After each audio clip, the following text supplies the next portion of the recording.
Richie Rivero, umamin na magjowa sila ni Lauren, at may patama pa kay Andrea Brillantes. Kasunod ng kanyang pag-amin na sila ni Lauren Bautista ay magjowa, ang basketball player at aktor na si Richie Rivero ay kasalukuyang pinupuntirya ng mga batikos mula sa lahat ng panig.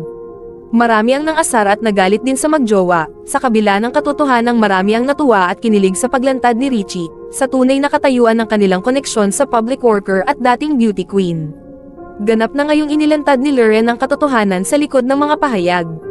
Kasunod ng pinagtatalo ng hiwalayan nila Richie at ni Andrea Brillantes, matapos ipagmalaki ni Richie na may namamagitan sa kanila. Ginawa niya ito sa pamamagitan ng pagbabahagi ng larawan nila ni Lauren, na magkahawak kamay sa Instagram.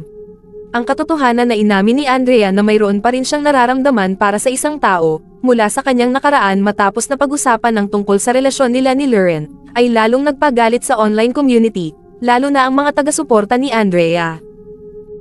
Sa kanyang Instagram post, sinabi niyang hindi siya papayag na kontrolin siya ng imahinasyon ng ibang tao, ngayong natuklasan na niya ang babaeng gusto niyang makasama habang buhay. To the girl who I see as a real queen.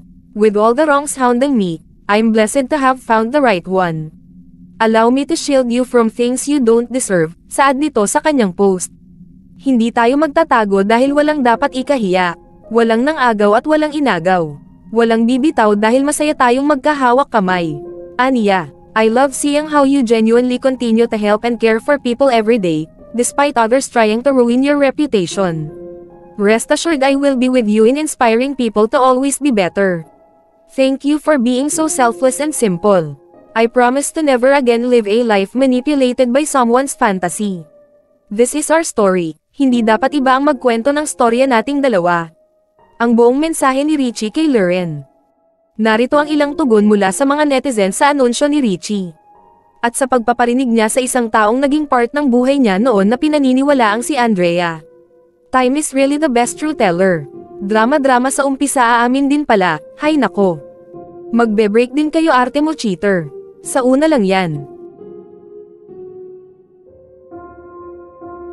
Huwag kalimutang i-like ang video na ito at mag-subscribe sa aking channel. Salamat sa panonood.